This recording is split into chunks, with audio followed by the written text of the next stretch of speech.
A liturgia de hoje nos convida a gravarmos definitivamente dentro de nós que o mais precioso para Deus é a vida, é a pessoa humana, a tal ponto que Deus faz de cada ser humano sua própria morada, transformando a pessoa em santuário vivo, em templo da graça divina.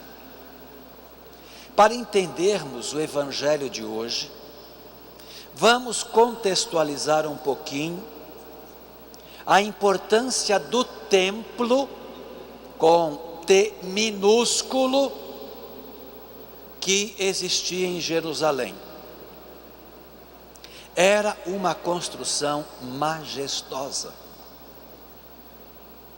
Levou mais de 80 anos para ser construído.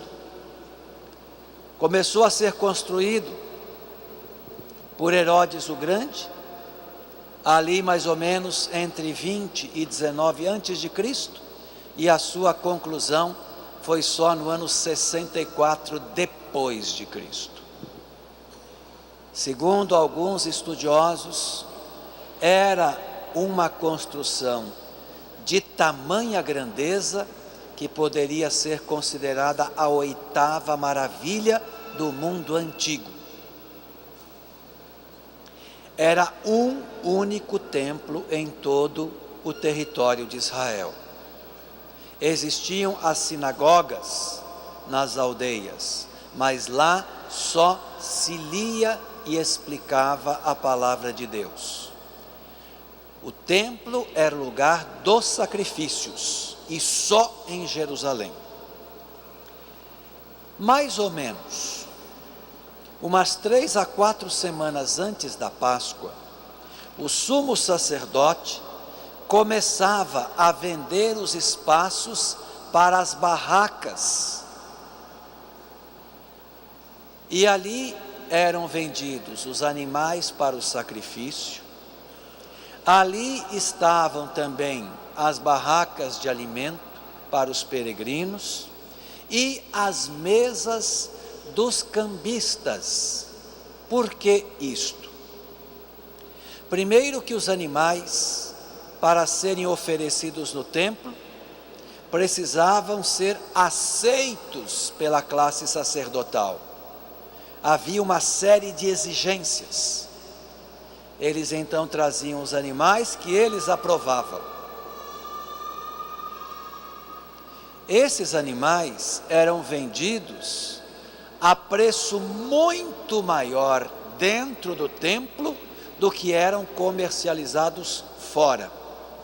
Portanto, quem queria prestar um culto de sacrifício, pelo perdão dos pecados ou em ação de graças, precisava comprar aqueles animais. E quem controlava tudo isso era o sumo sacerdote.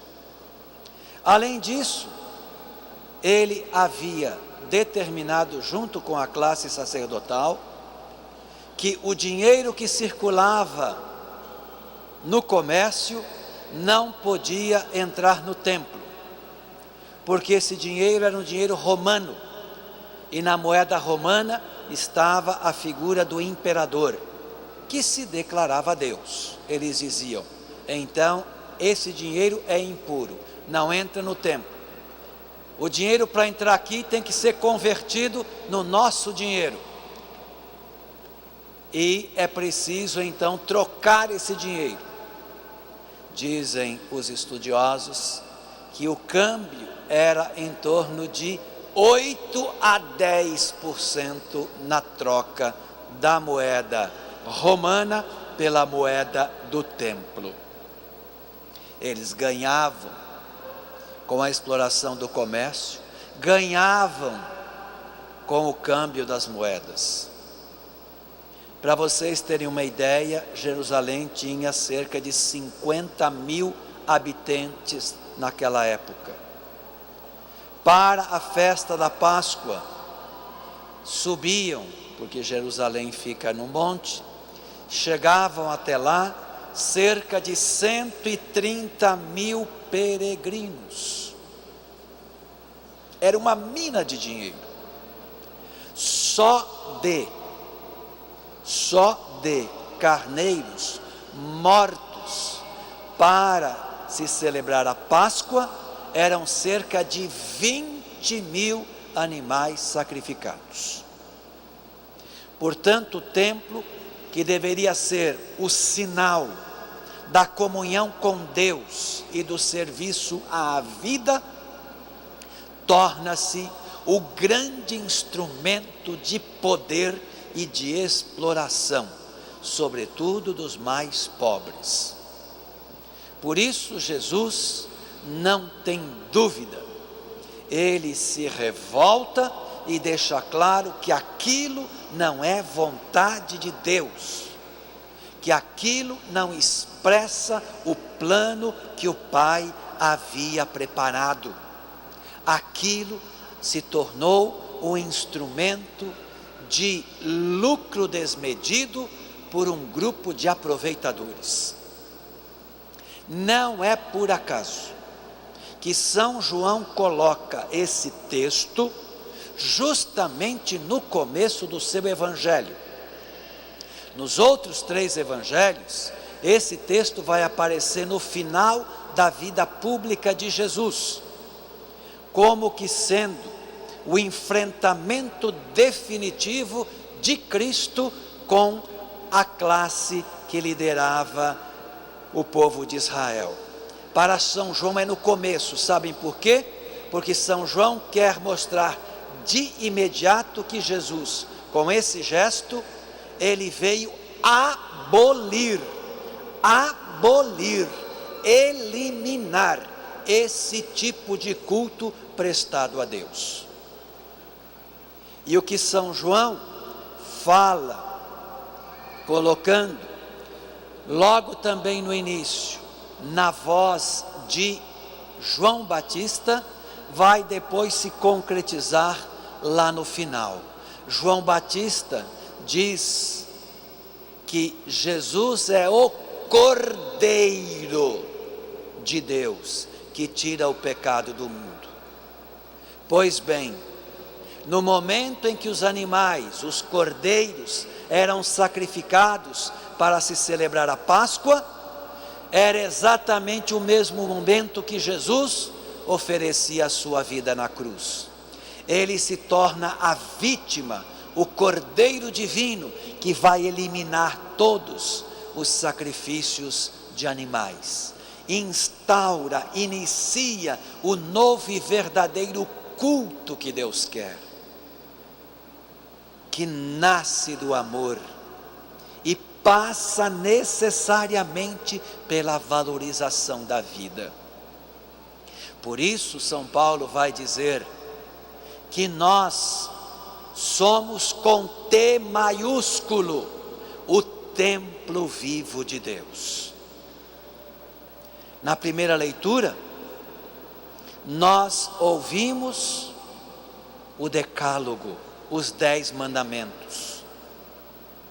No tempo de Jesus, a liderança judaica havia feito uma lista com 613 mandamentos, e dezenas e dezenas e dezenas deles eram relacionados à vida do judeu com o templo de pedra. Pois bem, hoje nós ouvimos os 10 mandamentos que Deus apresenta, e nenhum deles fala da nossa relação com qualquer templo de pedra. Todos os 10 mandamentos falam da nossa relação com Deus, os 3 primeiros, e da nossa relação com o próximo. Trata-se de valorizar verdadeiramente as relações que Deus considera fundamentais. Templo vivo, que é o próprio Cristo, com templos vivos que somos nós. É preciso, portanto, aceitar o convite de Deus para uma verdadeira valorização do templo sagrado que é a vida humana. O templo de pedra só serve se ele se presta a valorizar a vida humana. Se ele cega esse valor ou o substitui, ele pode e deve até ser eliminado. Vamos, portanto, entender a proposta do Evangelho de hoje. Os judeus perguntam a Jesus: que sinal você nos mostra para agir dessa maneira, com essa autoridade?